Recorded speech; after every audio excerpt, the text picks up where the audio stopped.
Greetings, Manchester. You're in tune to the search engine. Legacy 90.1.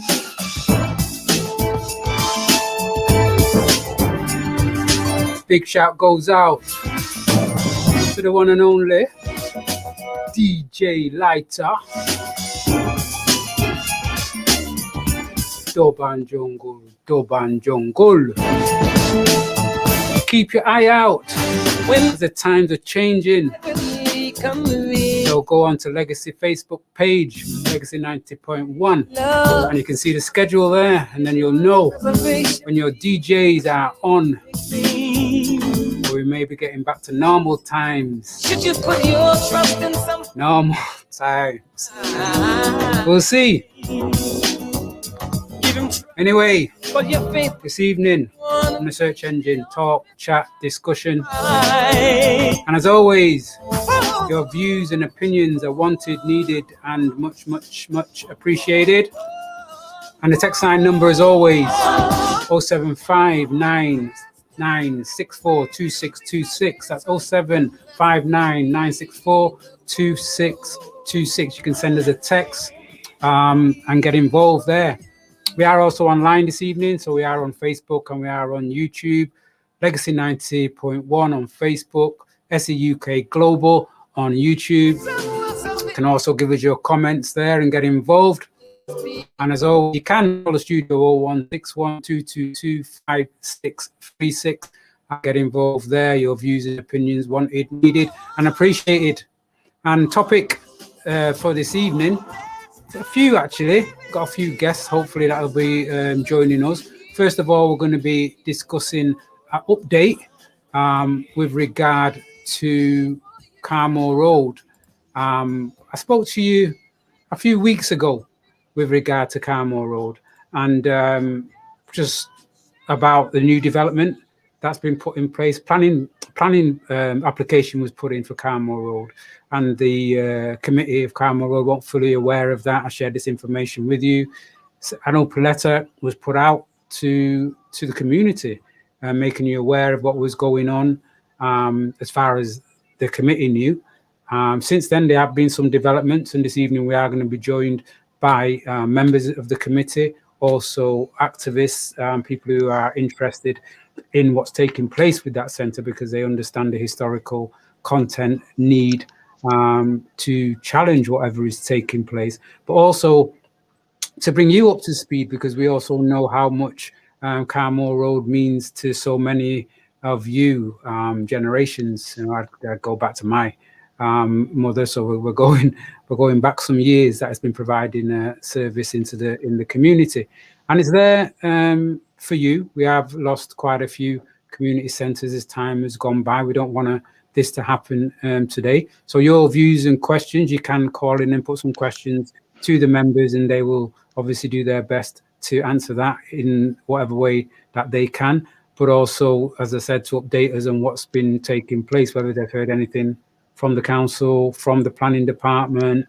and what does the future look like for Carmoor Road? But more importantly, what can we do as a community to support whatever needs to happen to save that centre and allow it to continue doing the works that it has done for so many years? And it's not that we're not in need of a centre that we're providing some of the services that Carmoor Road has provided over the years. Many of the same issues are still plaguing the Black communities that were then: education, high rates of people ending up in prison, the need for somewhere to have a wedding that can cater for you and your food, somewhere there where you can go and have your funerals, you know.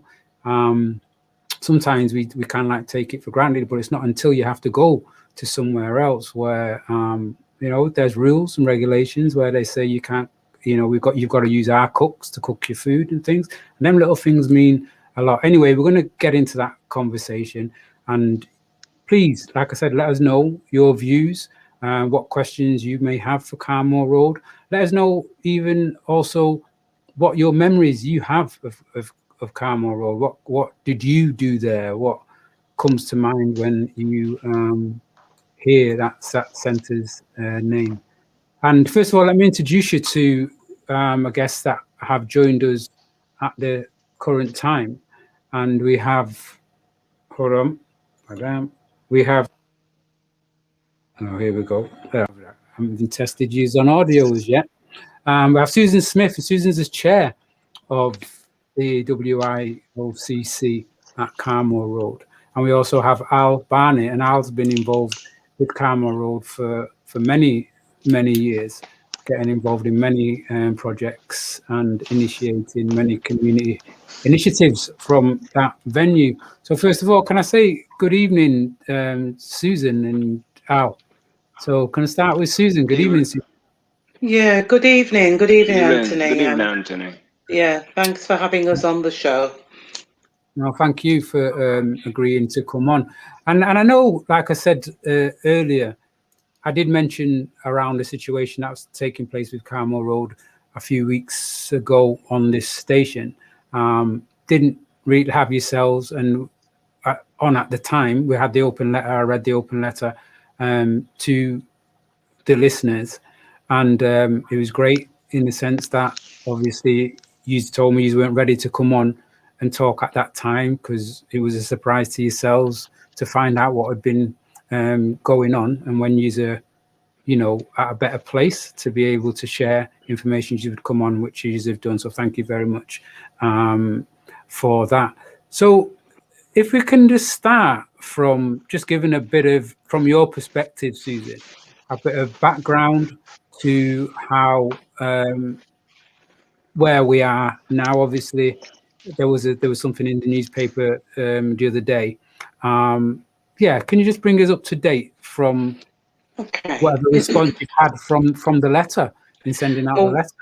Well, what I will do, Anthony, and for those who are listening, is kind of give an order of events of things that happened, because I think that's one of the things we need to really make clear, to how this thing came about.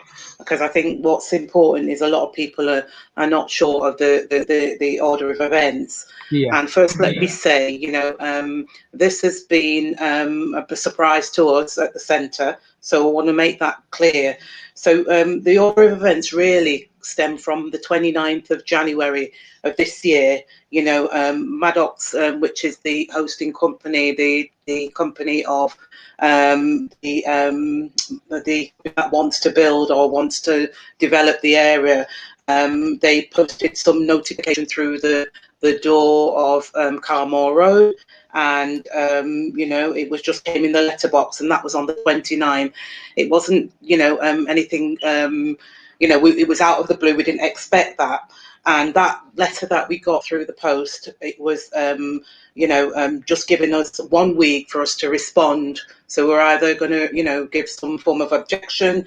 So we had 1 week to respond. That was so that meant by the 4th of February we had to have responded to this. Now, what we done, as I said, we want to make it clear. Due to us, it just came out of the blue.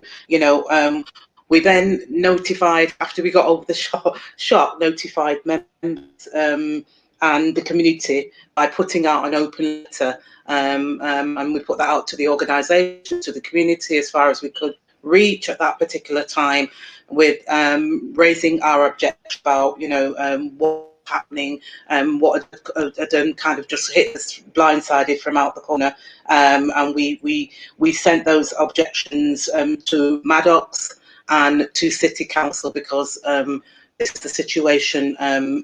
From what we're gathering, is that Maddox and City Council are both aware of what was going on.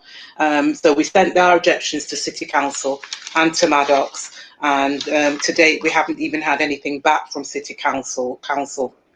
Okay, so during this time that letter went out, there was a few people within the community who kind of came forward and kind of said, well, we've just found out what's happening, we're concerned, we want to offer some support.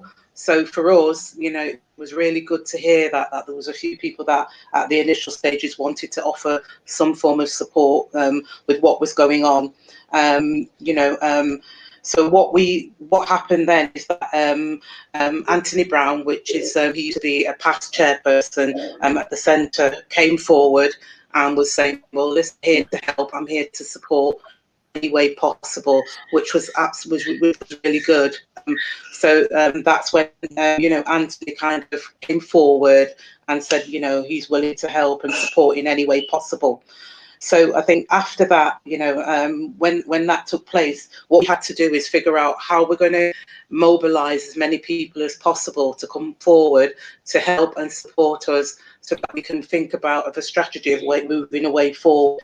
And I mean, Anthony kind of, was great. I asked Anthony if he would just be at least the spokesperson of the centre until we kind of found our footing, until we kind of can come together and strategize what we need to be doing and the direction in what we needed to go into. So what the decision was is that we needed to try and, with the urgency of the matter that was at hand, we needed to try and mobilise a task force. That meant it's anybody that wanted to come forward to help support us with the campaign that's going on at the moment. And and that's what we did. We tried our best to, and we are doing at the moment, and we're still continuing to try and get as many people on board as possible. And once Anthony put himself forward, and we were in agreement that it'd be great that we can have somebody that can help us to deal with the matter. He went ahead and was the person that was made himself contactable by the Maddox, and they then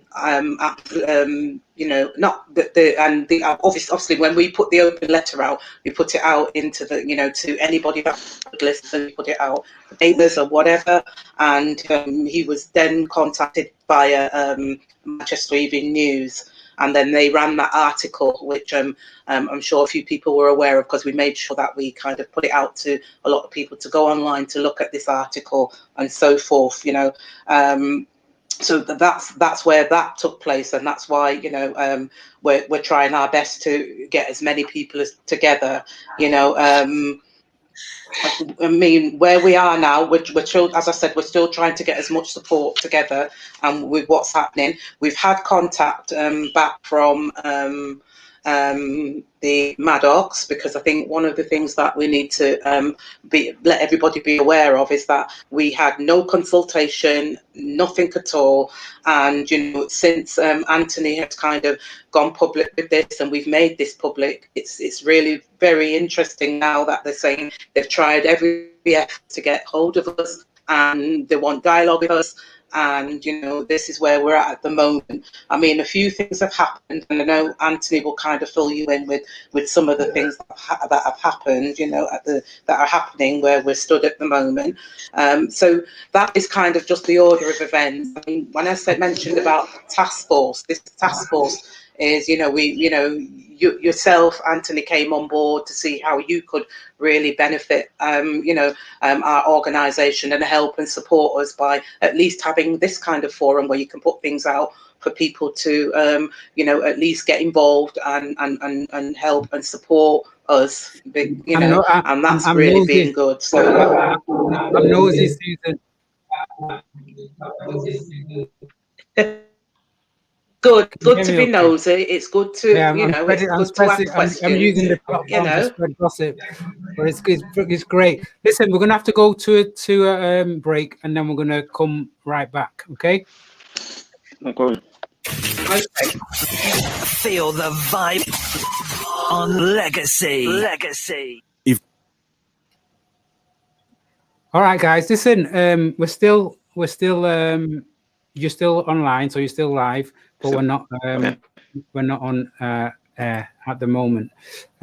So when we come back, thanks for that, Susan. But when we come back, could you I mean, all of you, if Susan, you could start just giving us a bit of background to what's been. I know it's a bit of a silly question from my point of view, but of Carmoor Road itself, what kind of things have been going on there, and a bit of history there, and if Anthony and Al can also add to that, and then I'd like to ask some more questions with regard to how contacts that what you spoke about in the beginning there. I mean, we've got virtually a minute to go to the end of this advert. So is that okay to do that when we come back? Yep. Yeah. Yep. Yeah. Right then. Yep. Thank you.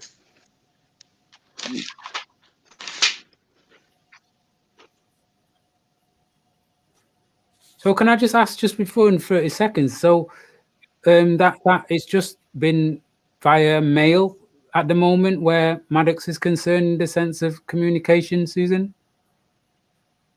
Letter? Yeah, that's correct. Yeah. Okay.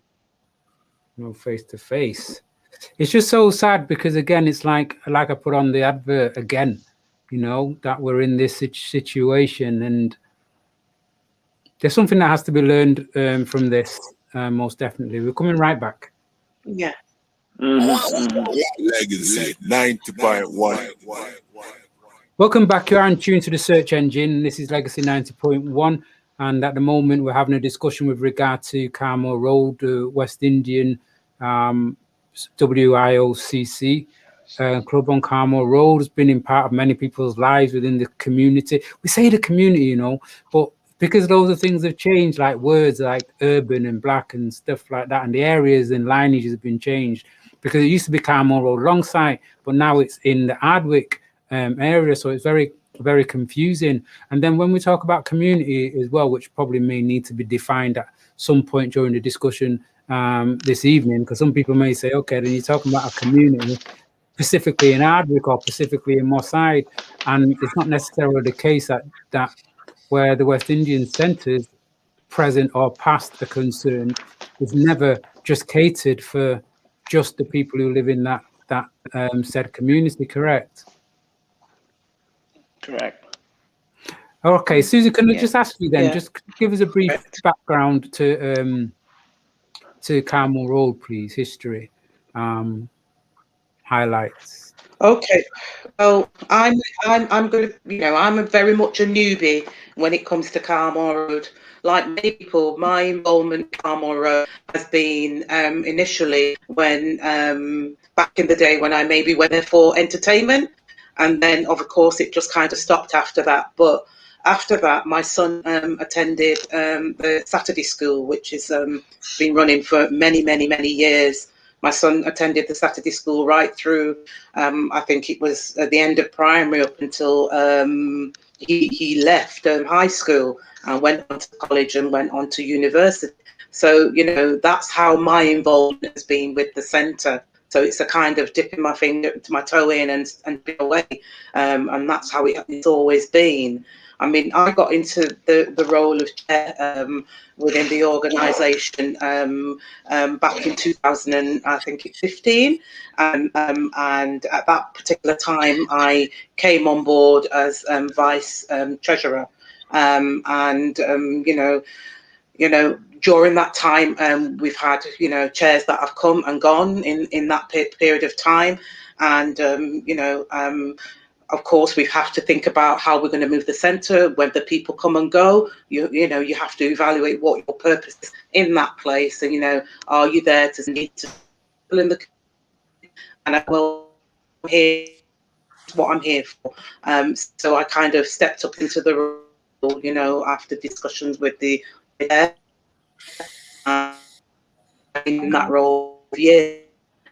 You know, I know you kind of asked what's been going to. I mean, that. Sorry, you broke up. You broke up a bit there, Susan. How long have you been? And a lot of people, I'm sure, in the years leading up to 2015, the centre was.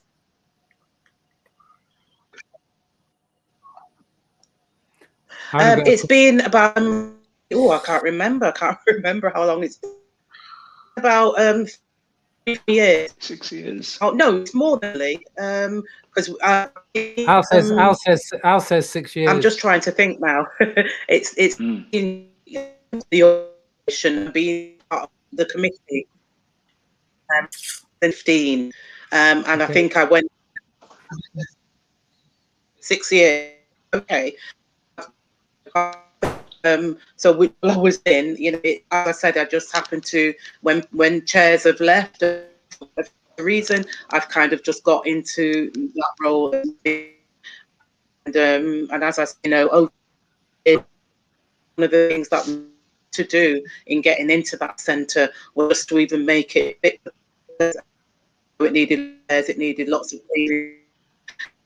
getting up of that centre, and that's what the committee did. You know, we fought hard with people within the committee, and you know, let's help, let's decorate, let's do what we need to do. Oh, are you? Yeah, Susan, I'm gonna go see if we can get that bit better. And just let me just bring in Al. And you hearing? Yeah. Okay, Al. Yeah. So just a bit about your involvement in Carmoor Road and a bit of background to what kind of, why is it important? Okay, Carmoor Road. Okay, I live in Longside. I moved from my side in 1972, so I'm living near the centre anyway. So sorry.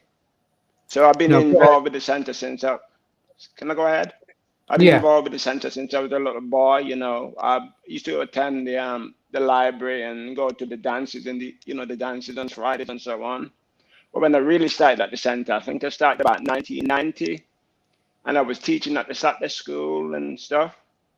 And I was working like day job then, and I got a shift job as a shift chemist, and I had to cut the Saturday school off. But in the meantime, I continued working with Edwards from about 1994 as part of PACM, putting on conferences and stuff. And when I came off shift, I was still working doing things at the center when I was on shifts. About 2003 or 2002 or something, I was asked to join the committee as a vice treasurer, and I've been there in that position apart from about 3 years, about 4 years, at that time, since 1990, since 2000. Okay. So the centre has got a long history in Anthonyville. It started in 1964, I believe. It's got one of the oldest Saturday schools in the country, 1964. It's got it did cultural week, which started in 1974, and cultural week is a forerunner of Black History Month. And I think cultural week was started by Ken Livingstone, some member of Ken Livingstone's staff in London, an African brother, in 1980. So cultural week is a forerunner of Black History Month in Britain. We do things like Kwanzaa. The Saturday school Kwanzaa. A lot the Anthony will tell you about this as well. A lot of the projects came out of Carmoor, the West Indian stuff like karaoke, our housing, mental health, the Naya Center. Those are all projects that came out of Carmoor Road over the years. I know there was a lot of, because I know I know at recent, I mean, just before the COVID closed, that also the Imani Center, the martial arts temple, were using there, and I think it's ironic in that because they actually started there as well, didn't they, Joe? Absolutely, yeah. Before, Joe, and there was a few others. So yeah, most definitely. You know, so there's a thriving youth club, because I think Joe was a youth worker Joe was a youth worker, and there was a thriving youth club there. Summer play schemes, Easter play schemes, trips to training schemes from the Manpower Service Commission. Although people who are old enough to remember the Manpower Service Commissions, people learn mechanic, radio and TV, mother and child classes. Did they have a sound system based at Carmoor Road? Was there any? Well, loads of sound systems used to be based at Carmoor Road. I don't know the names of some of them. I know there's a mechanic near me called Raymond, he used to play in the sound system at Carmoor Road. I don't know the others. So Yeah. a lot of the sound system came through Carmoor Road, of course. Yeah. Most of the I people think- that keep dances there, Yeah. you know, and still do. Definitely. But it's definitely been addressing issues in the community since since its genesis, isn't it? Absolutely. And Saturday school, all of my children went to the Saturday school. And at one point, in terms of education, Anthony's keen on this education. Most of just in you saying that, in the sense of all your children went to the Saturday school, if it's not too intrusive, where are your children in the sense of life academics gained from that? Okay. My eldest son went to Juicy, and actually Juicy was linked with Carmoor Road. When the Culture Week opened, all the children from Juicy used to come to open the Culture Week. My son was one of them.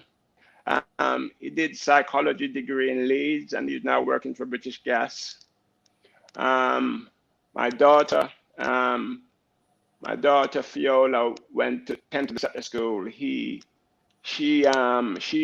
And she got taught by people from the Saturday school for free, tuitions for maths in particular.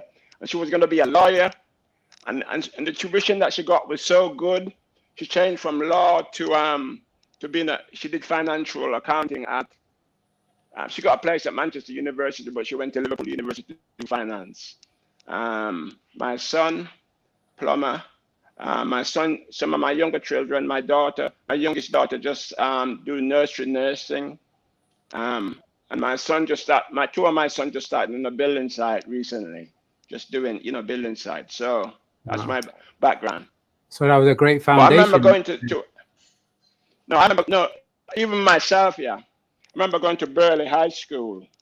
And in terms of education, they used to say that, actually, I was saying Manchester Education Committee didn't do anything around education of black people without consulting the people of Carmoor Road. Because most of the people at Carmoor Road, Mr. Roy Blackman, Roy Nevison, well, they were teachers, right, Anthony? Roy Nevison. I think they were teachers. Most of them were teachers. Yeah, so they were concerned with Juicy. Was it Roy Blackman at Juicy? Yeah, absolutely. And back in the day, a book came out called "How the British Educational System Make the West Indian Tribes Subnormal," and they tried to promote that book in the community and to rally the education committee to do things around black education. I don't know. I went to Burley High School. When I went to Burley High School, they told me that they told me that as a black person, you're not in the social status to do O-level or GCSE. But I used to go to Carmoor Road, get books and stuff. I didn't go to the Saturday school and stuff. But give me enough confidence to go and ask my teachers to put me in for classes to go to do GCSEs. And so it helped me as well. And I went to university myself. I did a degree in pharmacology, and I did a master's in analytical science and instrumentation. And I was doing a master's in business studies, but I just gave that up. So it helped me tremendously. Excellent. Thank you for that. And wow, Saturday says so much for Saturday schools and what they're about. Thanks for that, Al. Anthony. Good evening. I know for yourself, because you was also like Susan in the realm of chair for a few years at the centre. Just give us a bit of brief history to yourself, your attraction to the centre, why? And, I was one of these younger people that the centre just said, "Oh, you should be joining the society." So somebody from the Jamaica Society, Joy Doyley, saw me one day on the road and just told me to come and join, and I did. And then the next thing I knew, they'd elected me onto the management committee. And then the next thing I knew, they'd made me chair. I thought, hang on a minute, I said to Berry, Berry, you've been here a long time, and why don't you be chair? He says, listen, I won't be here for much longer. We need younger people to come on and to be inducted and to know what the centre does.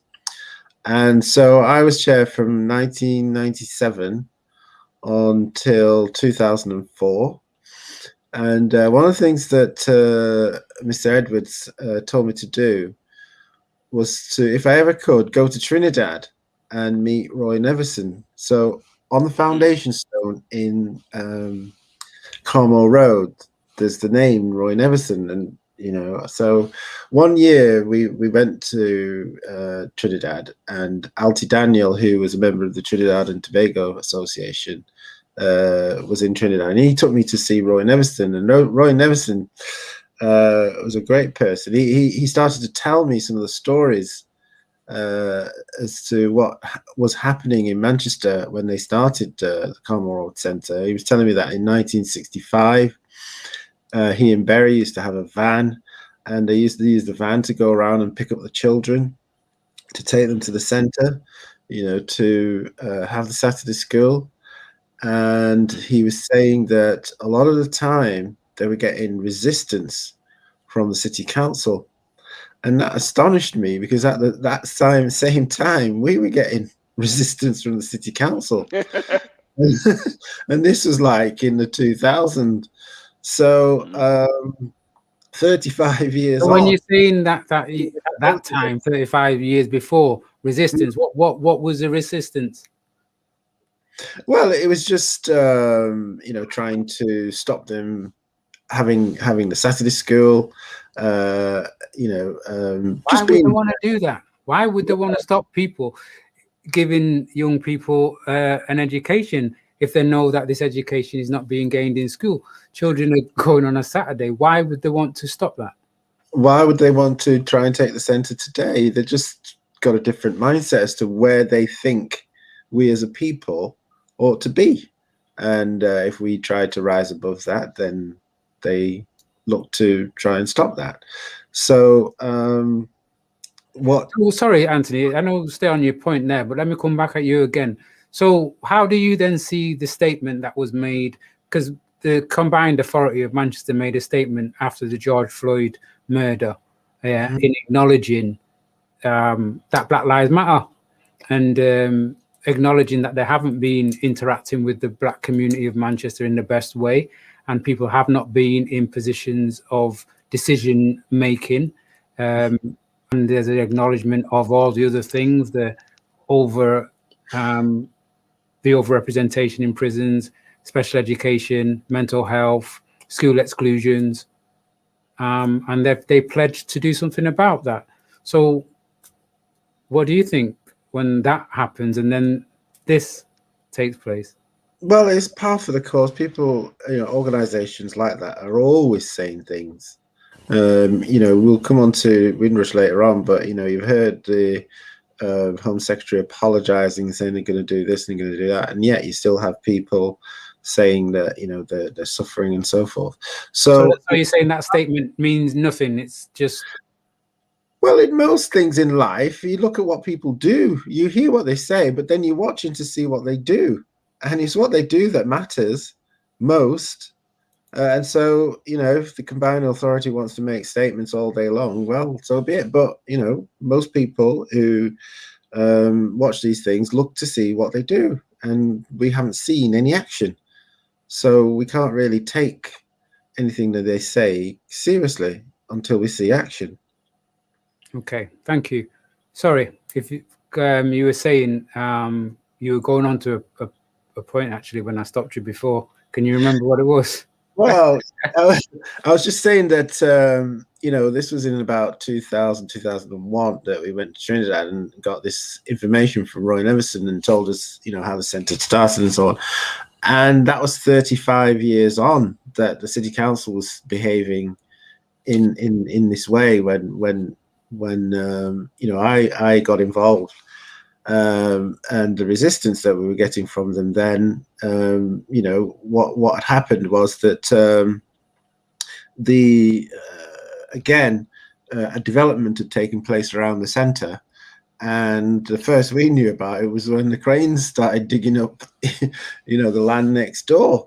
And then after a few months, the student accommodation was built, and then a few months after that, we started getting complaints about noise nuisance, and then the city council started to get involved, and they tried every tactic to cut off our revenue stream. So we used to have the bar that we used to sell drinks when people had their parties or had their various events, and that is what we used to use to keep the centre going. So the city council would stipulate that we could only up until 11 o'clock. Well, for many of our communities, that's just the time they're going out. so that wasn't going to get us very far. So we had to find all kinds of ruses to get round the licensing laws. And, we got information that if we went and sort of did an occasional license, we could get it up till later. And so we started to do a series of those. And that way, we were able to find a legal way to stay open and get the revenue. But we had to have our wits about us, and they used to send in people who environmental people that would put in noise limiters and all sorts of things. But we had all kinds of strategies to tackle and to resist what the city council were doing. And we managed. I mean, what happened was when I got on board and found out what was going on, there were bailiffs at the door, we weren't paying bills and so on. And what happened was in 1992, you used to have what's called Section 11 funding. So it used to fund black organisations and black issues, and the government cut that. And that meant that the centre wasn't getting any of that funding, and Mr. Edwards' salary was gone, and he was stopped, and he was a fighter. He just wouldn't let go, so he would continue to work without a salary, more than full time, and eventually he started to have to pay the bills out of his own pocket, and that was the situation that was going on there. And we as the younger people saw him putting up this resistance, decided to come in, and we got a team around him. And after a while, Al became treasurer. We had a new committee, and we managed to turn the centre around from a deficit into thousands of pounds of the surplus. So that was a battle that we won, and it's great that Susan is here, because Susan now has taken on that mantle. And it was interesting when we were talking yesterday, and I was talking about some of the things that we should be doing, we could do. And Susan said, "That's what we've got written down in our plan. How did you know all that?" But the thing was that with the way Mr. Edwards and Mrs. Edwards operated, and people at the WIOCC, they used to take people like me, Al, Washington, and many others, and inculcate us in the ways of the centre and the traditions and the culture week and so on. So automatically, we just know all these things.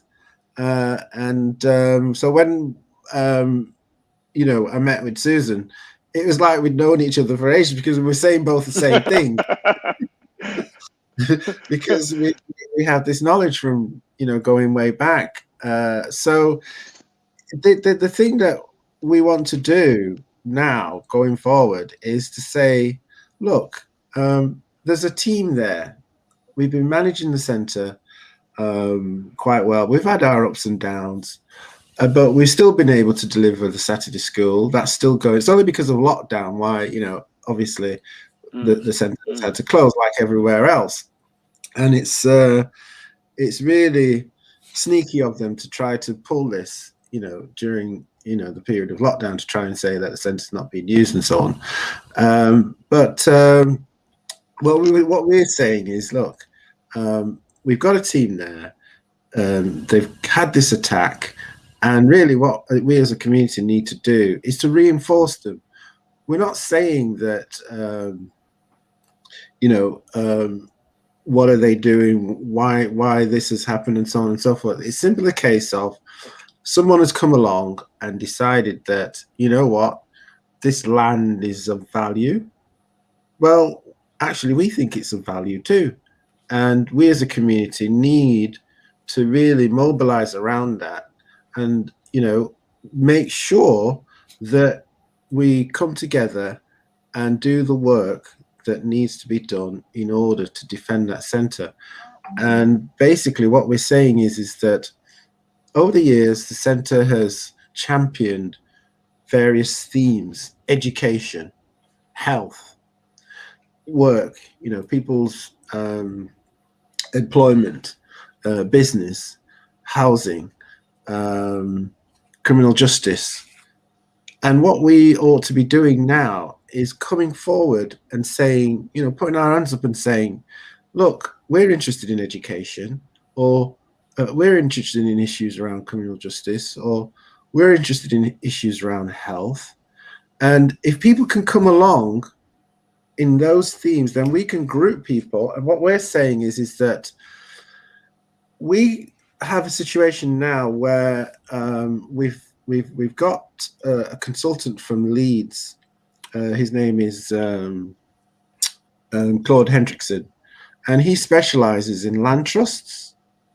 So he's advising us as to how to put a land trust together. Now, what I'm saying is that the community itself can come up with its own plan to develop that site based on what we've done all along, our education, our health, our culture, and so on, and create a vision for the future that we can have a part in developing and building on. If the developers want to come along and say, okay, this is what we've planned for you, then, we can have a look at it. But I'm sure we can come up with a much better idea of what we want to do as a community and what's best for us than anything they could ever dream of. I mean, the letters that they've been writing are so hostile. They seem friendly, but they're saying things like... Hold on to that hostile letter there. We're going to come back. I'm just going to take a break then. Feel the vibe on Legacy. Legacy. Right. Like I said, you're still on air, so you're still live. You can still be heard. So we're going to come back with the hostile letter, Anthony. Yeah. Yes. But just for me, guys, and being naive in that, and Susan, Al, I don't know if I'm mentioning it again, that statement that was put out by the Lord Mayor and the combined authority, acknowledging the need to take into consideration that there's been a woeful lack of interaction with Black communities, and an acknowledgement of all the failings, education, prison and stuff like that. Is it the same for you as Anthony? That means nothing. It's about the action. Al? No, sorry, say that again.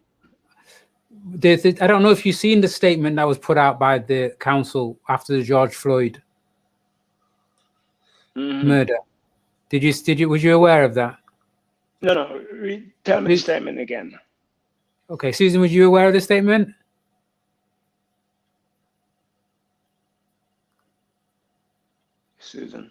Susan, hold on. Have I muted you, or have you muted you, Susan? Yeah. Susan? Sorry. Were you aware of the statement? No, I wasn't aware of it. Okay. Well, maybe I'll find it, and maybe at some point. No, I wasn't aware of it at all. In the show about it'd be good to see if I could read it to you and then get your view on that. But we'll do that when we, in a bit, we'll go hostile. Okay, welcome back. You are in tune to the search engine, and at the moment we're talking about Carmoor Road. Very interesting conversation going here, very informative, a lot of information, great last point there from Anthony in the sense of describing the possible vision for the future, which sounded very exciting, especially given when we've been in these situations before, you know, although, yeah, we're there to fight and we want to fight. Sometimes you feel as though it's not going to, it's just going to be something else that's going to be ripped from you, and which leaves you feeling even more helpless in a way. We'll come back to that hostile, Anthony. Yeah, just let me get a couple of these texts here. Here we go. From Naomi says, Manchester City Council used the same underhanded strategy to close down the near centre by building residential houses right next to it so that reports of noise nuisance would cause the centre to stop operating. Correct. And, you know, I'd like to say that from the... Well, go on, Susan. You were breaking up then a bit. Yeah, I'm just saying that's correct. That statement that Naomi is there, that resonates for us also, because in the years that I've been there, we have complaints continuously throughout the years, and many of them were very fabricated. We've had complaints to say that things are going on at the centre, and that time the centre was full. We could prove that, you know. So, you know, I hear what Naomi's saying there, that it is true. That people, you know, the city council or whoever it can be, will go out of their way to drum up so much negativity about our centre, about you know, how we use our centre in order to gain. Because every time that they have complained, we've always you know, responded back, and you know, especially when they're not very much legit complaints. You know, and that has been an issue that I have faced, you know, while as committee members during the year that we've been there. Okay, brilliant. Can I come in on that? Yeah, please. Can I come in? Yeah. Anthony was saying that they cut our license to 11 o'clock, and he went to the courts. We went to the city council, and there was a police officer actually that came to Anthony and said that, you know, you're doing it wrongly. Don't go through the city council, come through the courts. Yeah. We used to get short licenses, and our licenses were extended from 11 o'clock till 3:30 or something. And we had the longest license, you know, amongst black, you know, clubs in Manchester. So all the DJs used to flood to Carmoor Road. So we made a huge amount of money, yeah. And then somebody came in with a, what happened? Somebody came in with a gun or something. Yeah. Somebody came in with a gun afterwards, yeah. And no. We used the money to triple glaze and double glaze the center. Triple glaze the center. We had some licensing. We had some meeting at the council again about licensing, and they're saying that we're not doing anything. I said, we triple glaze the place. What more can we do? And it's only then that the council has stepped down from their hard-headedness to say that we will grant you a license. And I don't, Anthony, you was involved again when somebody came in with a gun and they take our license from us. And Gus, we had a conference with Gus John with Guns and Crimes. Remember? I think you were involved in that. Adrian, yeah, Gus John. Yes, yeah. When we did the presentation, the Enough is Enough. Yes. Yeah, I recall that. Yeah. Okay, thanks a lot for that. Got just before we go back to you, Anthony, I got another question here or statement. It's from Salford Mike. Thanks, Salford Mike. I haven't heard from you for a while. I think the centre would benefit from having project managers involved in its future, and that's from Mike. What's your feedback on that? I would say that's what you are you not? Or are you?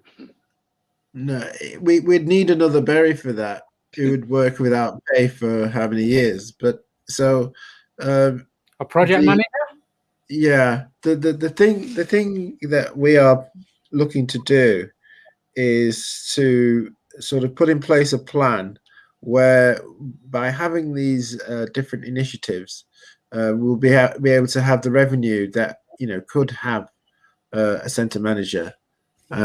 So the mobilisation strategy that we've got on now, we think that people will come forward from the right areas, so that we can work with them and coordinate putting this plan together with the various networks of people that are involved in different areas of activities such as education, health, work, and so on. Okay, thanks for that. All right then, Anthony, I stopped you before when you were just getting onto that term, which I know, again, probably for you is coming around in too many projects, that hostile word. Yeah, I don't know if Susan has got the letter with her. Have you got the letter, Susan? Yeah, I'm talking about the last letter that we received from them. No, the one that was circulated. The one from House. That very nice Right. Okay. Okay. Right. Let me just look for that at the moment. One moment. Yeah. Is that the last? Not the last comment. The one before that, wasn't it? Yeah. So who's this letter from? Yeah. It's from Host. It's from the company that wants to do the development. Okay. Are you going to share some of that or read it? Or Yeah. Okay then, guys. Well, this is a response. So is this after the open letter had been sent out? That's right. It's the 2nd of March this letter was sent. Okay, you received it on the 2nd of March. Well, it's dated 2nd of March. Okay. All right, well, guys, I did read you the letter, the open letter from Carmoor Road, and this is the response that they've got from the developers, and again, so I'll just talk a little bit more about while you're finding that. So basically, they're asking people to come forward. They've sent this letter out to the local community around Carmoor Road, and they're asking people to say how the centre was used before lockdown, and they're saying that they want to build, the community centre for all the people of Ardwick.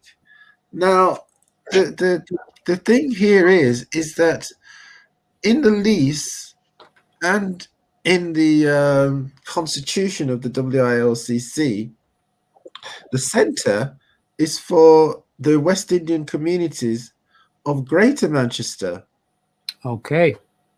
So, people from Oldham, people from Wigan, people from Bury, people from Manchester. Sorry, did you say that was in the lease? In the lease and in the constitution of the WIOCC. So the WIOCC, the West Indian Organisations Coordinating Committee, is made up of 6 affiliated groups. So back in the 60s or 64, you just had Westwood Street. And so some of the men had got together and built, developed Westwood Street. Now, the men just happened to be Jamaicans. And so the other island groups were saying, well, how come, you're doing everything? So when this school became available, it was being given to Westwood Street, and Westwood Street said, no, why don't we let the other islands form their own associations, and then they could have a place of their own. And that's how the WICC came into being. So people used to meet in their homes at first, but then, so if you'd come from Barbados, you'd want to meet up with other people from Barbados, you used to meet in your homes. Now with Carmoor Road, each of them, the Barbados Association, Trinidad and Tobago Association, the Jamaican Society, Guyanese Association, Leeward Islands People's Association, and the Grenada Association, they all came together as these 6 affiliated groups, and they formed one management committee, and that was the WIOCC coordinating committee from the civil rights area, because in the US you used to have these cities who were fighting for civil rights, and they had their coordinating committees. So WIOCC took that ethos and called themselves a coordinating committee, and that lives on in Carioca. That IOCC in Carioca comes from the WIOCC. Carioca came out of the WIOCC, and they've left their fingerprints in Carioca, you see. So there's a little bit of history for you. Also, you know, Arawak Walton came out of the WIOCC. So we've just had the celebration of life on the 5th for Mama Edwards, and her and Louise Dakakodia and others organized and formed institutions or organizations like Arawak Walton and the Carioca Business Park. And there are many other initiatives that have come out of the WIOCC. So one of the things that we wanted to do back in 2000 or 2001 when I was chair was that they'd had plans, the committee had plans to develop the centre and to build upwards, to create more space and more activities. And so as the new people, the younger people, we started to dust off those plans and look at them. And we started to talk to Carioca and Arawak Walton, and they were prepared to put in their expertise and their assets in order to get the capital to develop the West Indian Centre. So there's been this idea there for quite a number of years about developing the site and, you know, making it respond to the needs of that generation at the time. So that ethos, that idea has always been there. So what we're saying now is that we should just reinforce those ideas, get those plans out again, revamp them, contribute new ideas, and see how we can build something that responds to the needs of this generation. Because, you know, if we don't continue our institutions, I mean, we're just going to allow our community to disintegrate and to separate. Only by having that sense of community can we withstand some of the hostilities that are going on. And so we feel that there's a challenge that we can mount, that it's not just an issue about the local area. It's a Greater Manchester facility for the West Indian community. We don't hear of anybody going to the Irish Centre or the mosque or a Jewish centre and saying, you know, let's make this for the whole community. You know, it's just unheard of. Yet they feel that we are so insignificant as a culture, as a people, that they can come and say that to us at Carmoor Road, and we let them. But we in the task force are saying no, and we're mobilising other people who will say no. We want to build a defence against that kind of attitude to our community. Okay. Before you go to the letter, so is it who's going to read the letter? I'll send it to you, Susan. I'll send it to you by email or by text. Oh, you sent it to Susan. Okay. Yeah, Just I've got the before, letter. I've got the letter. Yeah. Mm-hmm. Yeah. okay. Just before you go on to read the letter, let me just got a couple of texts that's in here. One says, students have no right to complain about noise. They are the most noisiest people in Manchester. And that's from Mike. And another one, it says, young people need to be reminded of this history and get involved in the campaign. I suppose that will be taking place, no doubt. Absolutely. Okay, then. Right. Absolutely, and that's what we're all for. Yeah, yeah. I think it's really important to, you know, that statement that's been made about young people. You know, at the end of the day, none of us are going to be here forever. You know, the whole aim is to, you know, get young people in that building, get them involved, get them doing what's suitable for them. You know, because we know that, you know, young people, you know, back to when we were young and how we thought differently than how our parents did back in the day. It's the same thing now. And I think, you know, this is probably, you know, really important that we work with the young people. What is it they need? What is it they want?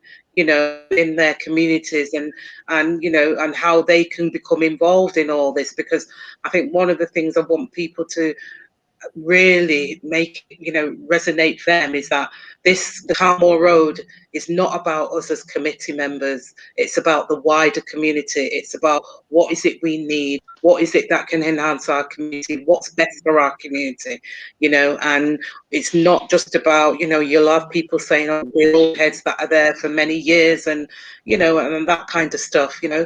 But young people have to come in, they have to come on board, they have to be part of the development of the centre. You know, their ideas may be different from what we want, but the, you know, the bottom line is that where do we go in the future if we don't have a centre, if we don't have that, you know, that legacy of what our parents, grandparents fought for. And it's really important.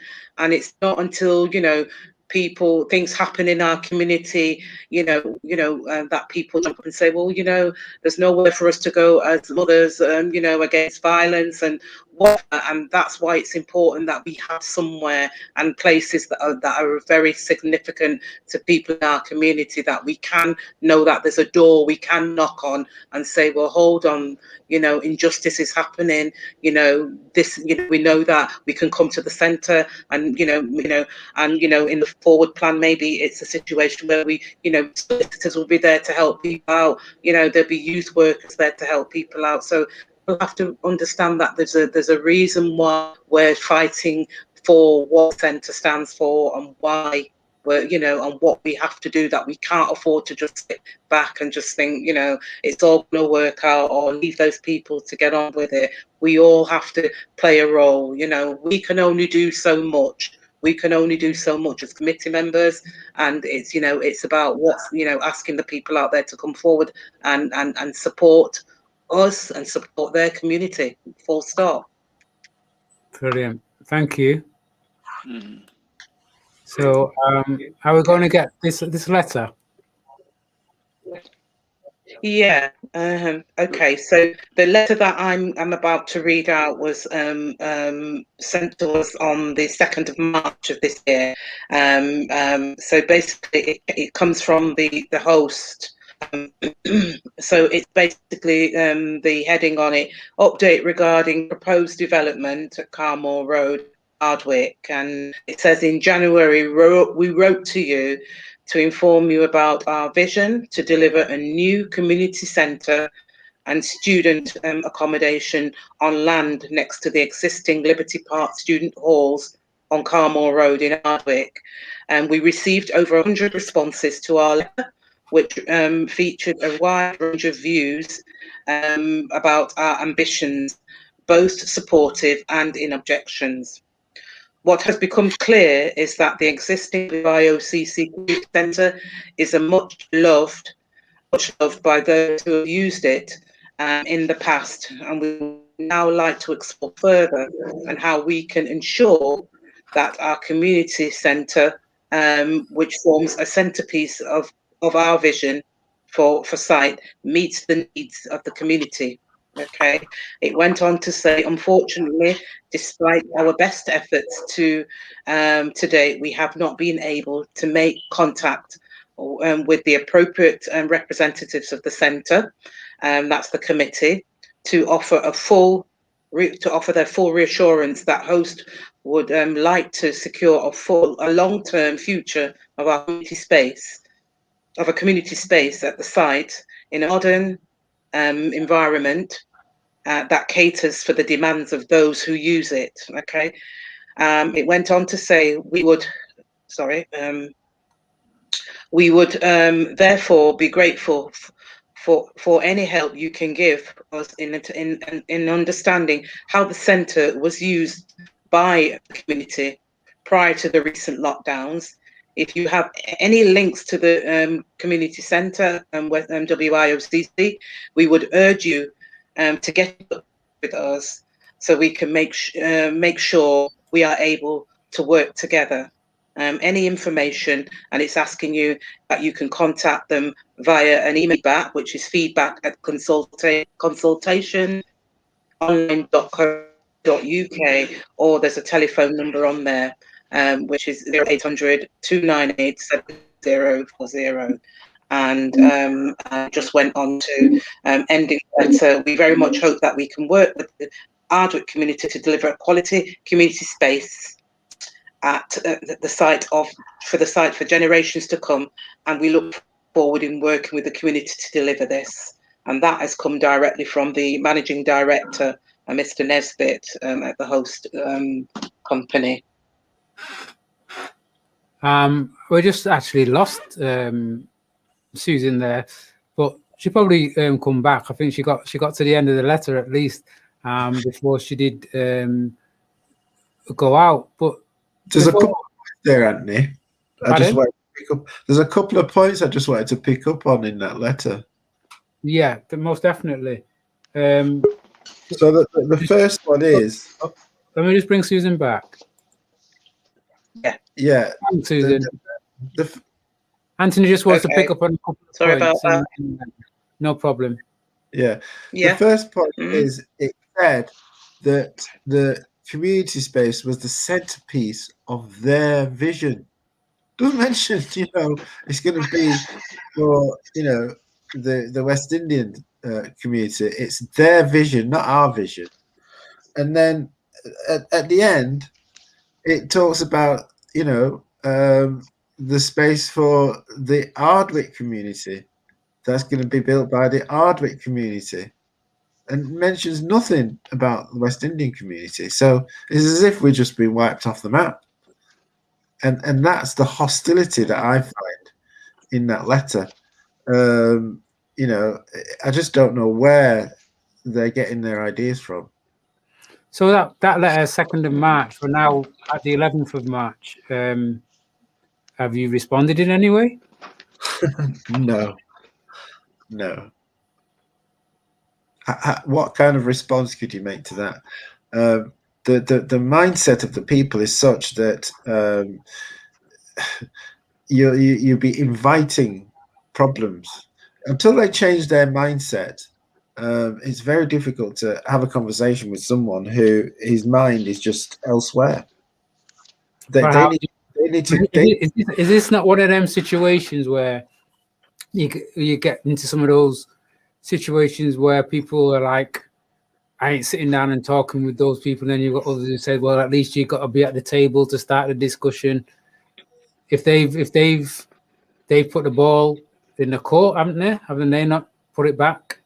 Well, in theory, those things are all fine, right? But we're dealing with reality here, and the reality is you've got a company that calls themselves developers, right? That means they know all about land. They know all about, the system we have in this country for registering land. They know about the land registry and so on.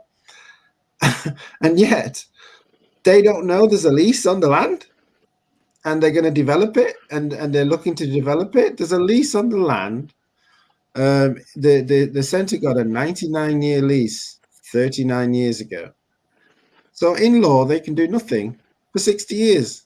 So, this is what I'm saying, that until the penny drops and somebody realizes that, hang on a minute, you've taken completely the wrong approach. And how can you have a sensible discussion with people like that?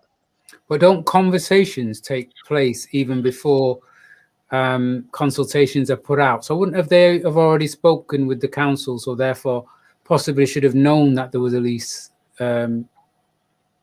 with the centre anyway? Well, that we've got information in the evening news. When I did the story, the council responded to the journalists and they confirmed that there is a lease, and the council said that it's unlikely that an application would be entertained. Now, we look at the word unlikely, and again, I say to you, it's not the words that we look at, it's the actions. And we've known over the years the actions of the council. I've told you that this goes right back to 1965. So, and it came about in my time, and then it's been coming about ever since. It's just this time they've tried to hide behind developers because we have information that says otherwise, that they have been talking about this for 4 years, but they've not said anything to the WIOCC. So I'm saying that when you have that kind of undercurrent and misinformation that's going on, you have to be very, very careful what kind of conversation you have and with whom, because you could very soon find yourself facing all kinds of issues that you never thought you would have done. Okay, we're gonna have to take a break, yeah, and then we'll be right back. See you in a bit. Feel the vibe on Legacy. Right, guys. Just on the when you're saying there, in the sense of Ardwick councillors and that, as any, there's 3 in there, I think. Yeah. Nothing from them. No.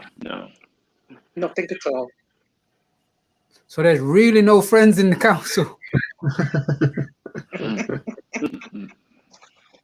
Because I know, not that where anything really that much at Legacy or myself, but I did send an email when I first found out about that, and I did send an email to the 3 councillors and also to Lucy Powell, and ask her opinion as to on this issue, and actually, because I think over the past couple of years, maybe 3 years, especially after the hostile environment thing, Lucy was she seemed to be bringing up quite a few things, supportive of stuff that was happening in the community. I know she asked questions with regard to the joint enterprise situation that took place here for a lot of young people and parents. She asked a question on their behalf in Parliament.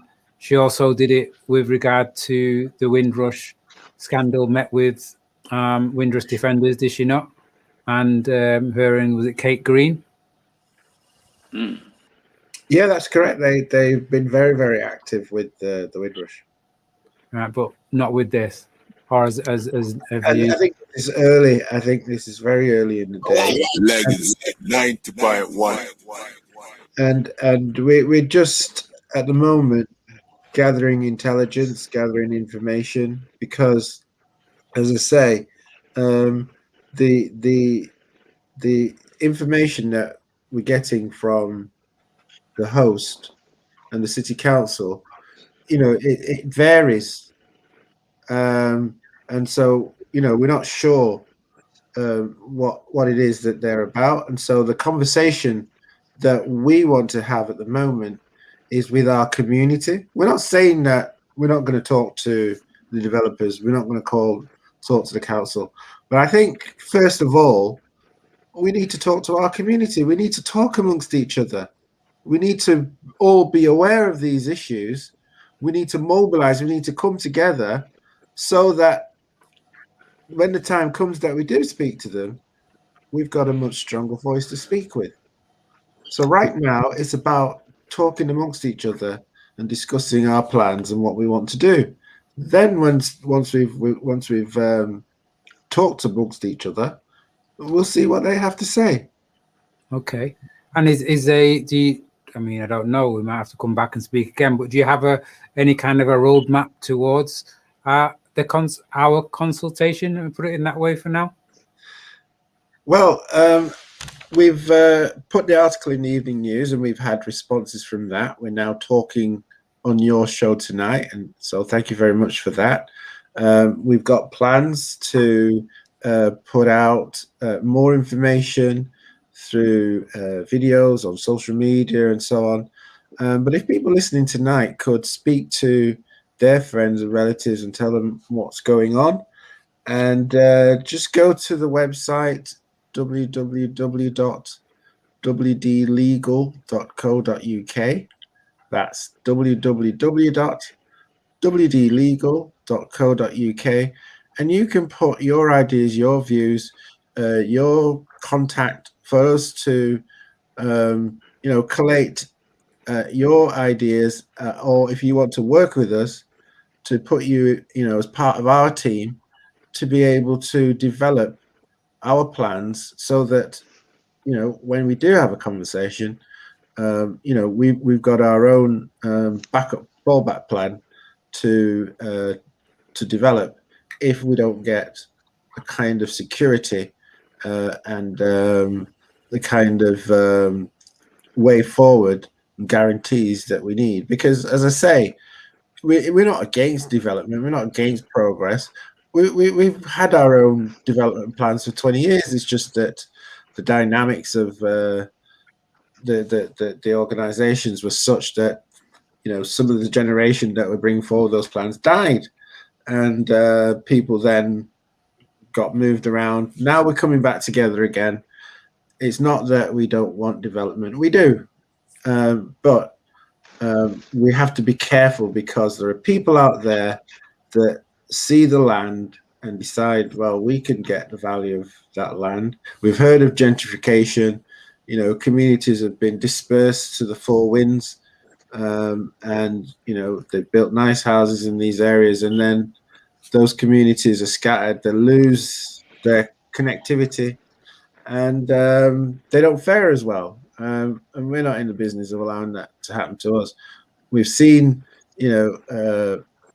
things happen, other places, and we've just got to be on our guard and make sure that we come together, we put our ideas together, and we make a defense plan. Okay, thanks for that. We've just got a few questions here. Yeah, you can choose who comes in with that. I've got a statement here. It's more a statement more than a question. It says, "Ask Mr. Nesbitt if he has heard of Marcus Garvey." I think is quite a short and sweet. And then another one, it says, statement rather than question. It says, "This is why public funding is of paramount importance for the future of our culture in this country. We have to be self-funded and not depend on government handouts, which ends up being a form of control." And that's from Mike. What's your statement? Absolutely, I agree. Absolutely, I agree. Well, I think with that, it depends, because there are some types of funding that makes you dependent. So we're talking about revenue funding that you get on an ongoing basis. But then there is capital funding, where it's a one-off fund. And what we need to be aware of is that there are other communities around the country, mostly middle-class communities in rural areas and so on, who have been using land trusts forever and a day.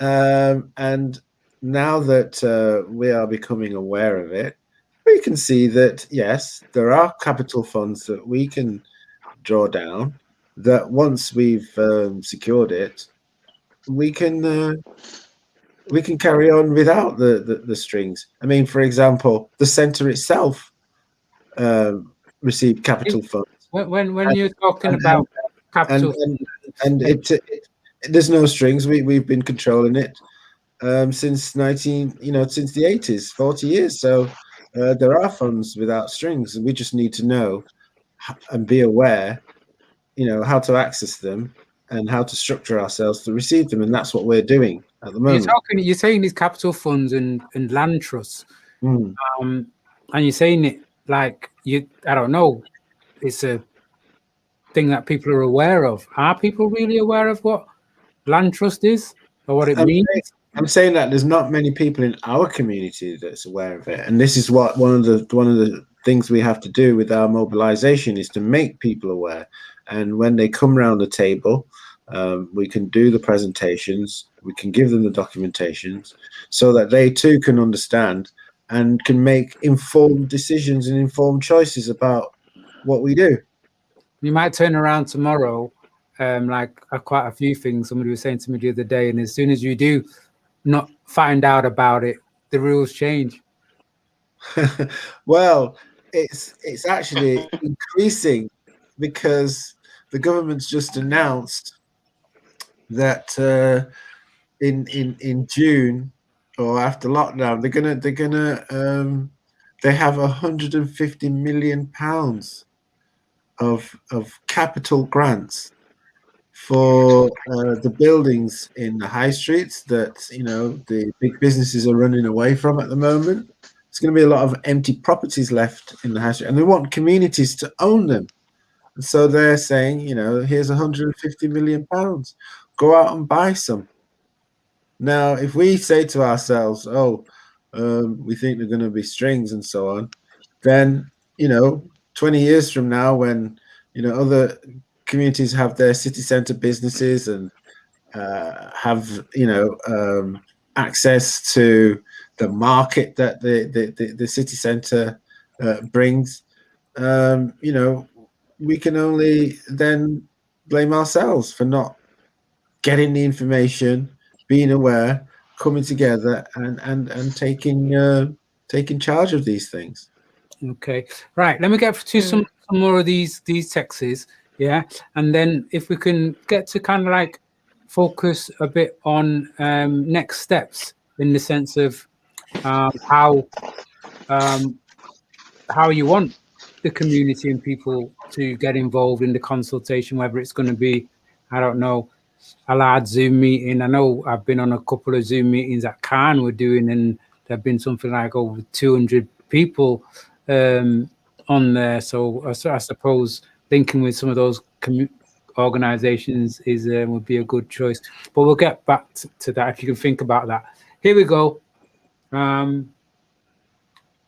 All right, and just as I said that, a text came in saying, is there a date set for a meeting to discuss the way forward Carmoor Road? Do you want to answer that now? Well, we've given out the website, so what people need to do is to let themselves be known, and we will then inform them every time we're having a meeting. We involve them. People have gone onto the site and they've said, we have this particular skill, we want to do this, and then we've invited them to a meeting. So the next meeting we're going to have is in a couple of weeks, but unless we can get the details of people, then we can't send out the Zoom link, can we? So that's why they need to go on the site and just say, give us all details again. So it's www. Yeah. WDlegal. Yeah. .co.uk. Okay. And is there something on that website specifically to do with Carmoor Road? Sorry? Is there something on that website specifically to do with Carmoor Road?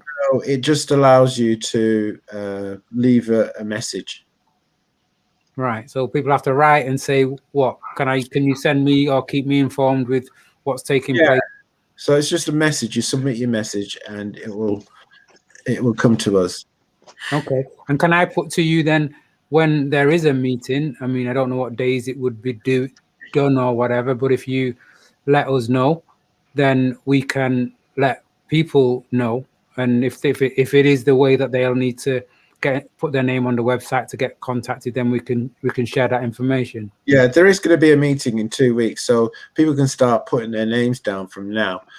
because the idea, remember, is that we want people who are prepared to work with others in a network around certain themes.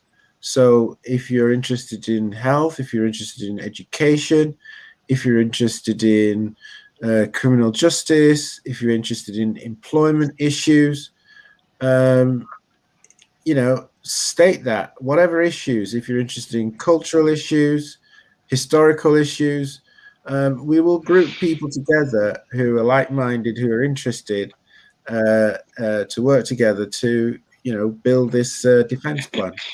Oh, okay. Let me just get to a few more of these then here. Okay, here we go. And who's going to answer this? It says, is it correct that host said in writing that they have spoken extensively with the city council and were never told of the 99-year lease? That's correct. Okay. So that means, they've been misled. Now, if they've been misled, what could they be saying to us? We don't, we need to let the dust settle on that side. Let them sort themselves out. I'm not saying we don't want to talk to them, but there's too many mixed messages. Let them come with a straight story. And then, in the meantime, we've got to get ourselves round our table and talk amongst ourselves as to what we want before we go and say anything to them. Otherwise, we'll just sound like they do, talking at sixes and sevens.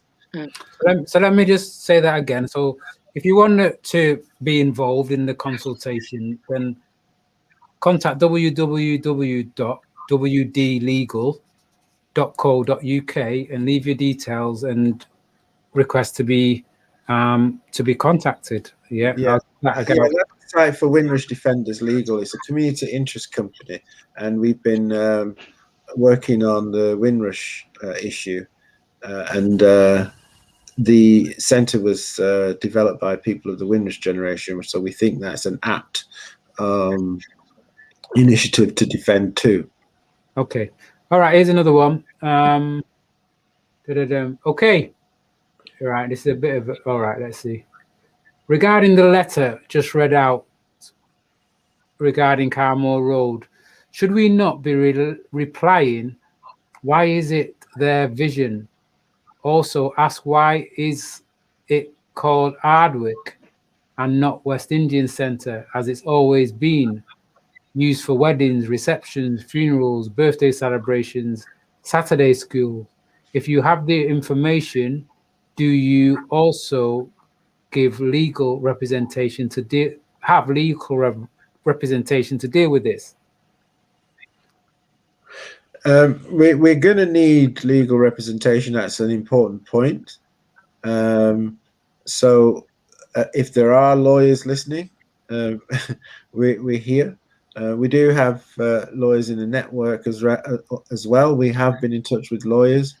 But again, it's an issue of cost. So, when we would rather be talking to lawyers when, it is a situation where certain decisions have been made. At the moment, we are still formulating our plans and our decisions. So lawyers have not yet been engaged. So are you expecting for it to go down that kind of a road? Well, with development, it always is the case that lawyers are involved, because you have to have agreements and you have to do due diligence, and you have to have the law so that there are certain guarantees that are put in place and adhered to. So yes, lawyers will be involved at a certain stage, but as I say, to talk to lawyers is a very costly business. And so you need to be clear as to what you're saying. And I'm saying that we need to be clear amongst ourselves first, and then, we can have something to say to lawyers. Okay. And I got a text that comes in 357, says, stop focusing on them devils and let's focus on how we, the Black community, want our West Indian centres to be. That's the way forward. And that's from Mike. It's a good point. Absolutely. I completely agree. Yeah. Let them do what they're doing and sort themselves out, and we'll, get ourselves organised to do what we want to do, and then if there's a conversation to be had, we're not saying no, but come straight. Don't come with different messages. Can I come in? Sometimes, though, if we want to do what we need to do, we're going to have to pay ourselves, basically. We're going to put our money in we have to put our pockets in our own, put our hands in our own pocket and fund the things that we need to fund. That's how other community does. They build mosques this way. This is how the community do things. They don't rely just on government funding and stuff to do things. Somebody mentioned Marcus Garvey, self-reliance. I mean, another thing, you mentioned Black Lives Matter, but Black institution matters as well. And Black institution has always been under threat. And it's not just a local thing, it's a national thing.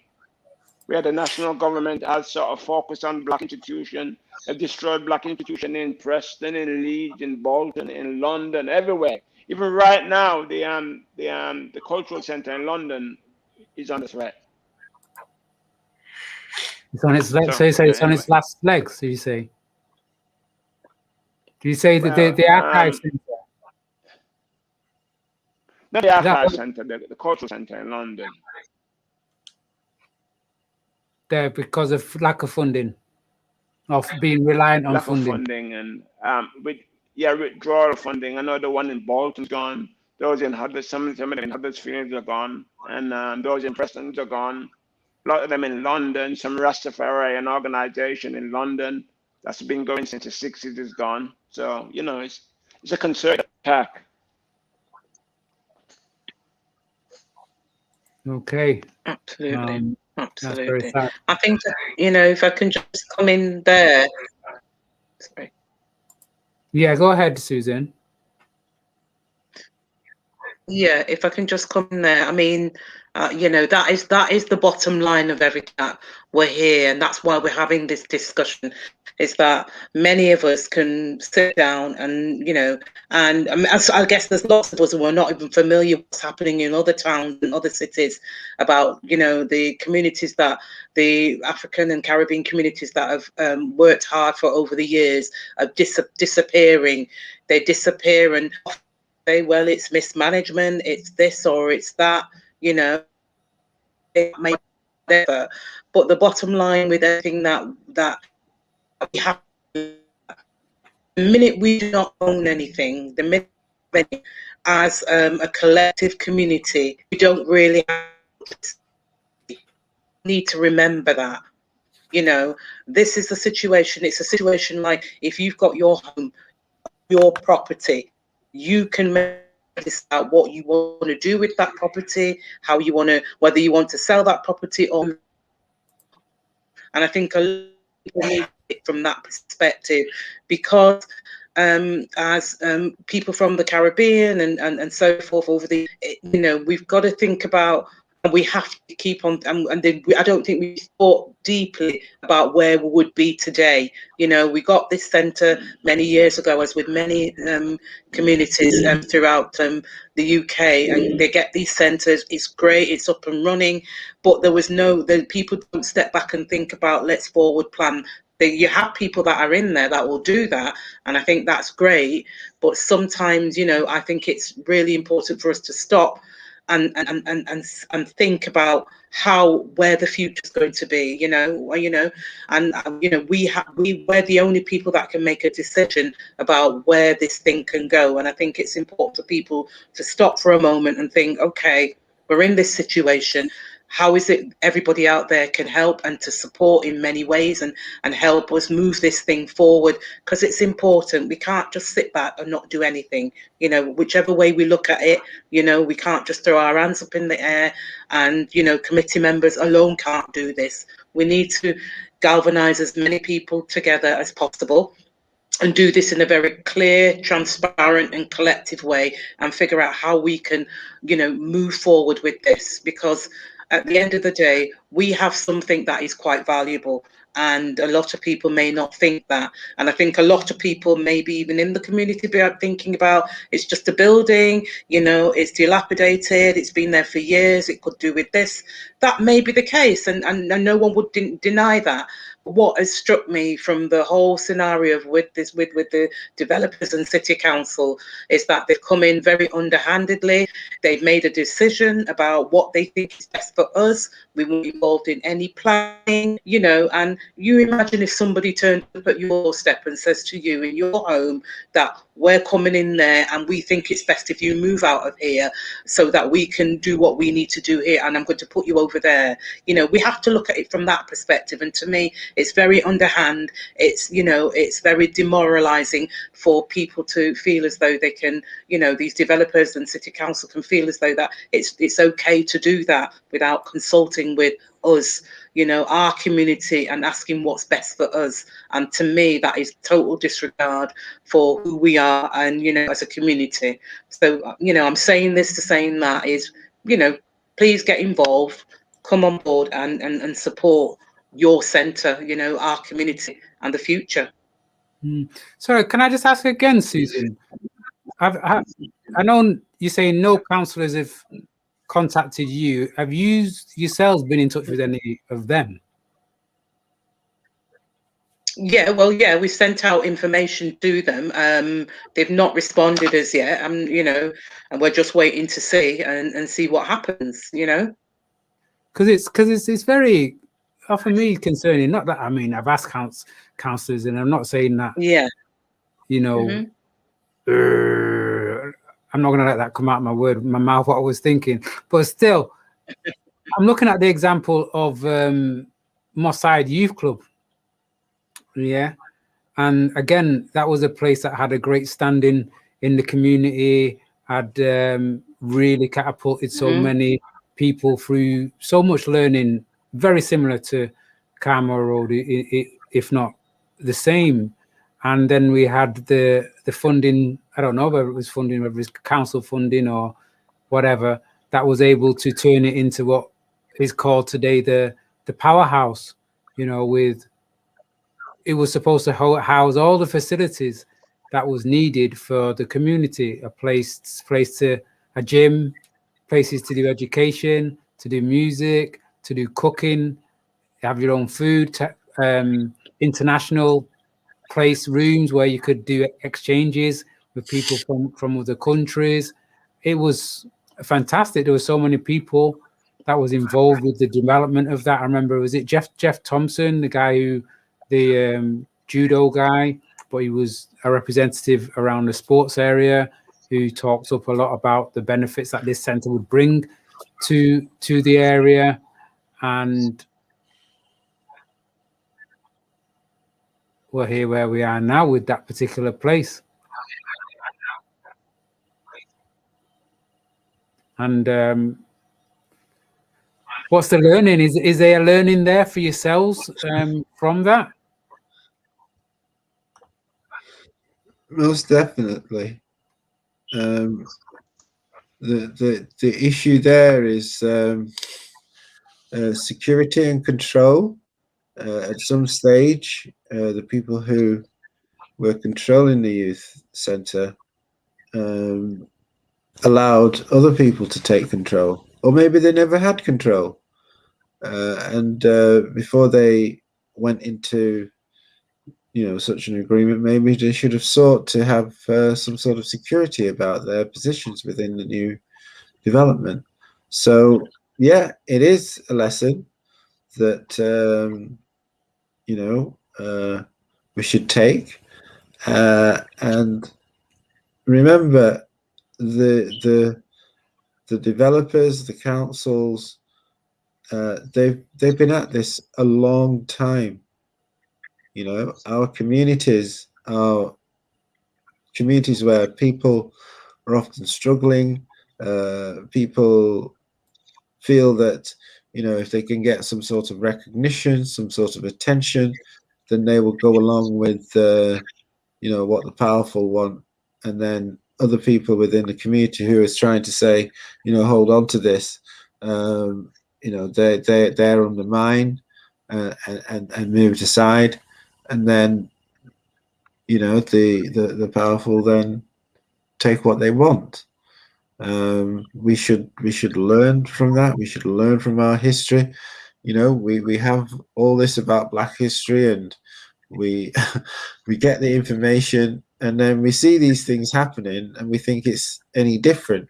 No, it's no different. The reason why you study Black history is to know what's going on in the present, so you can take the steps, and you can maneuver, and you can mobilize to prevent these things happening. It's not just to learn it and say, oh, well, I know some Black history. No, it's to learn it so that you can see what's happening now. They are doing no different than when they went to other places and saw lands that they wanted, and gave the people there the nice talk, and the next thing you knew, they were in control. So we have to be wary. We have to be careful. Okay. Anything to add to that, Al or Susan?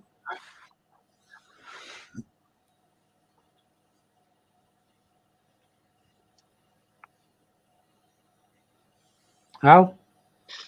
No. I've got you up.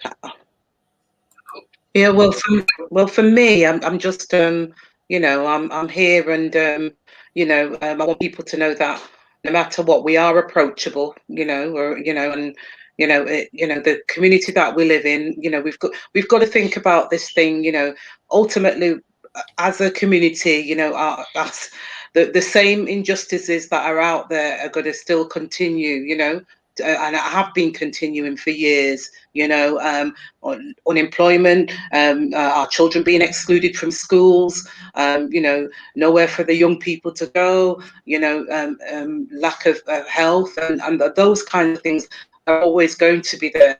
And, it's important that people realize that, need that place, and we need to immobilize ourselves as a community to make sure that we demand what is rightfully ours and what should happen in our communities.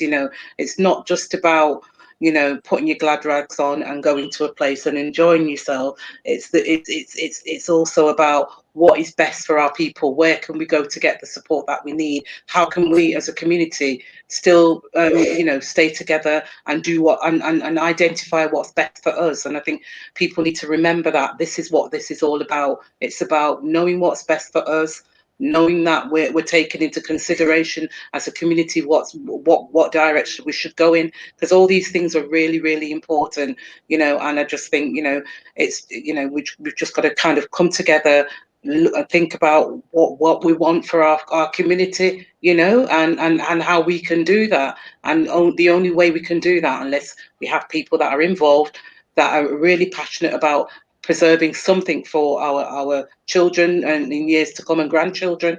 And that's what this is about, really, and feeling, and don't want people to feel as though we have no power collectively. We have power, and we've got to realize that as a community we have that power.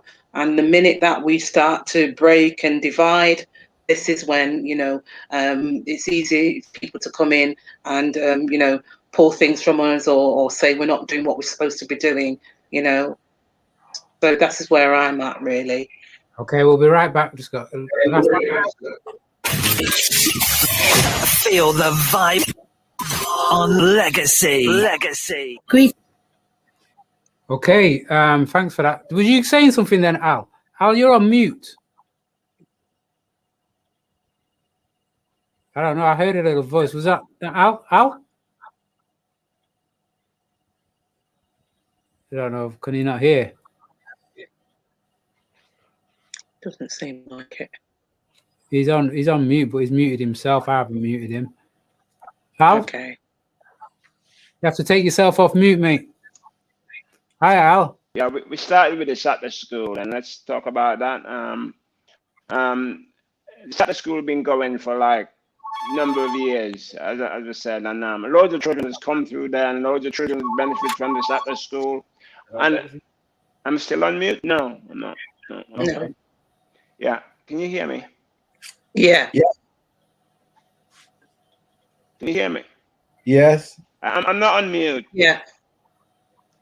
Right. Carry on. I'm unmuted. Can you hear me? Yes. Yes, we can hear you. We haven't got wrong or left. Whoops. All Can right. you hear me? Okay. All right. See you. I'm unmuted. I don't know what's wrong. Sorry. No, you're not on mute. We can hear you, Al. Yeah, we can hear you, Al. Okay, yeah. Can hear you. Sorry. You're good. Can you hear me? Yeah. Yes. Oh. He Yeah. can't hear us. Is that you can't hear us? Okay, You- okay. Yeah. I said that we start with the Saturday school, and the Saturday school, as I said, I used to teach at the Saturday school before. Okay. We can hear you. You are breaking up a bit, but we can hear you. So the Saturday school, I can't hear you. Yeah. Just talk. Yeah, the Saturday school, as I was saying, unfortunately, most of the people from the Saturday school are attended by people from the continent. It's not just a West Indian center, actually. You know, it's an African center, and loads of people from the continent use it. You know, Indian people use the center as well. I remember Anthony Brown made a comment once when some Indians were using it. All we need to do is just take the west off, and it would be an Indian center. So the Indian people use it as well. So it's not just a West Indian center. Loads of people use it, apart from people from the Caribbean. Africans use it. The churches there, and the Saturday schools is predominantly for people from Africa, because they tend to value education more than we do. And there's lots of successes at the Saturday school in terms of people doing law, and some people doing medicine, and some people doing biomedical science. So the successes from the center is actually quite incredible. Excellent. Okay. Listen, we've literally that's all I have to add anyway. Thank you. Literally got 10 minutes to go. Got another text in here. Says Can you hear me? Yeah. How would it work if we raised enough money for legal support to have the current West Indian Centre demolished and build a new centre ourselves? That's from Mike. So we would still need to mobilize, because we still want people to be involved. We don't just want to build a center that has no soul, because the people have not been involved, and the people have not been consulted and not a part of it. They haven't seen their dreams and ideas fulfilled. So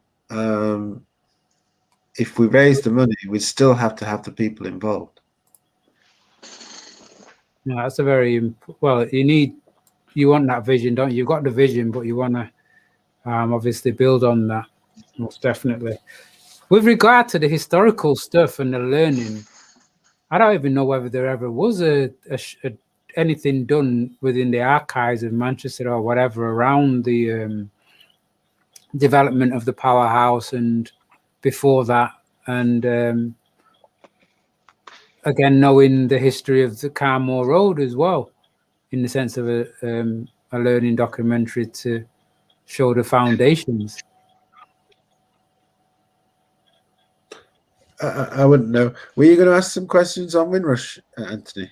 Well, we ain't not going to have time for that. We're going to have to do that another day. We've literally got 8 minutes to go. So really, it's about final comments from yourselves, really. We've said www.wdlegallisteners.co.uk. That's www.wdlegal.co.uk. There is going to be a meeting with regards to Carmoor Road in 2 weeks. If you want to get an invite and you have you want to be part of the campaign, you have skills and want to use them with the centre, then share your details at www.wdlegal.co.uk and they will get back in touch with you. So so comments, that's comments from yourselves, Anthony, Susan. Well, I guess for me, it's we're just here trying our best to do what the community wants, and and trying to progress in this. I don't want people to think for one moment that we're not on this. We are on this, and we're trying our best to do what we can within our remit. As I said, there are lots of people out there who have lots of useful skills and who can support us. So this is the whole point of us putting it out there and letting people know what's going on.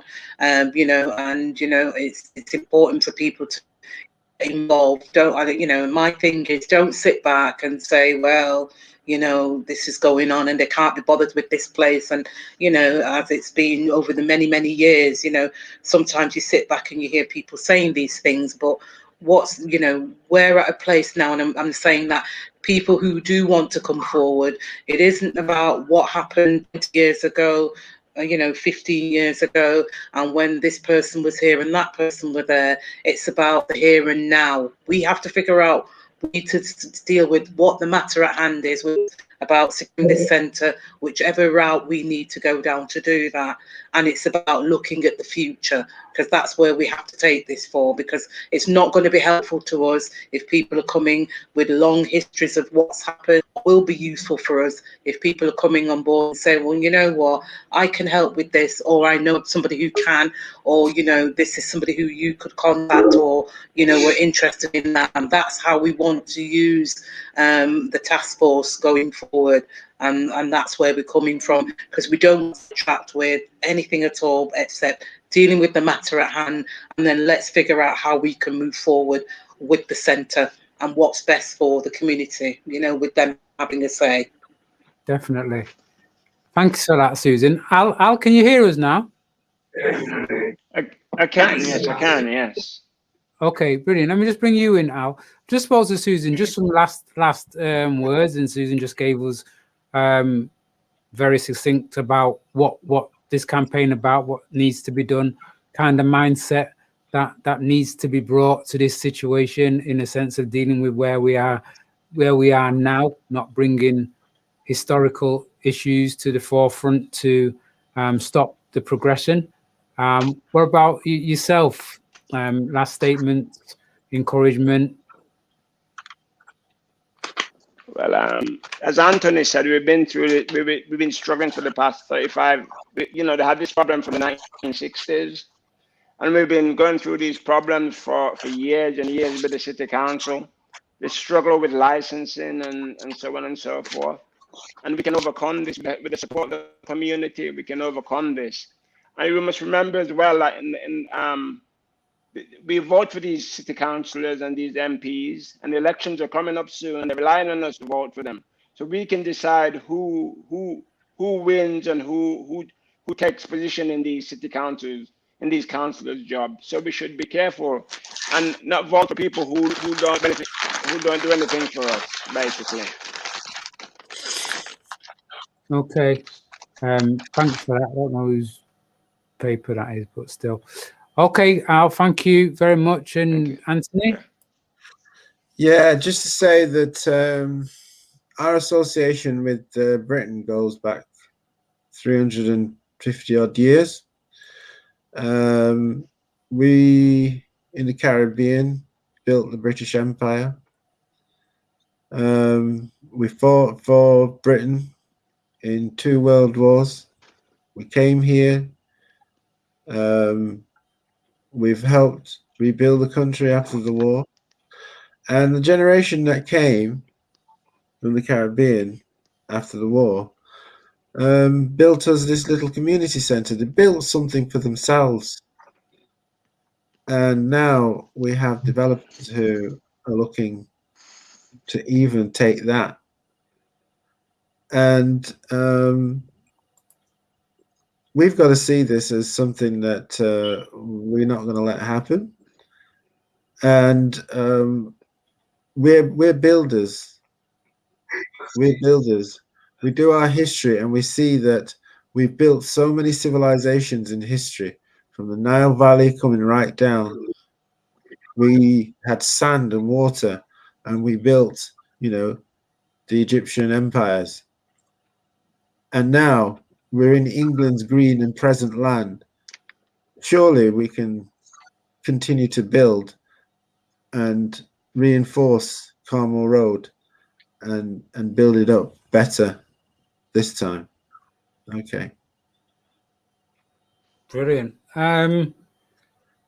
Well, that's it for us, guys. What's happened there? Hold on. Whoa, do you know what? We find traces of man's inhumanity to man. There's no mystery. I was just oh wow, there was a lot there that I think was missing on air. I was just talking to you online. You've got a little bit of treat there, and there's listeners I have to apologize for that, doing so many things like a octopus on here. But we will be putting this information up online, and you will be able to see the show. As I said, we were on YouTube and Facebook. I got a text that's coming here. It says, we need a local newspaper and a regular community information slot on the radio. I'm sure you're in agreement with that. Most definitely. We can have it about the 5 themes. Yeah. Okay then, guys. Listen, thank you very much. Like I said before, we'd appreciate the regular updates and can keep people informed with what's going on. Let me read that website out again. If you want to be kept informed with meetings and information, then you can share your details on www.wwd.legal.co.uk. And if you just say you want to be some information with regarding Carmoor Road, yeah? Yeah. That's right. Yeah. Okay then, guys. Thank you very much. Thank you, Anthony. Thank you for your Thank you, Anthony. You're welcome. Yeah. You're welcome. You're welcome. Okay. I didn't even get to remind people again with time as well. Don't forget, and I'll say it while the guys are here, we've got the event that's taking place this Saturday, International Women's Week, but was going to be with regard to Mama Edwards, and it's taking place on Saturday, the 13th of March, and it's at 7 p.m. If you are watching this online and you go into the notes, the information, then the actual link to get on is actually in that. But it's for Chief Mrs. Eloise Edwards, MBE, MA Honours, celebrating the activism and achievements of Mama Edwards. Choose to Challenge International Women's Week, 8th to the 14th of March. And this is a Zoom event taking place on Saturday, 13th of March, 2021, time 7 p.m. GMP. And they are the ID and the passcode that you can get there. So get on that. Mama Edwards. I'm going to end on that note there. Okay then, guys. Thank you. You take care, and I'll speak to you soon. Yeah. Okay. Bye-bye. See you, Susan. See you, Anthony. Okay, that's it from me for another week. Until next week, God willing. Yeah, take care. And get involved. Get in touch with WD Legal, www.wdlegal.co.uk. Yeah. Okay. Bye. See you.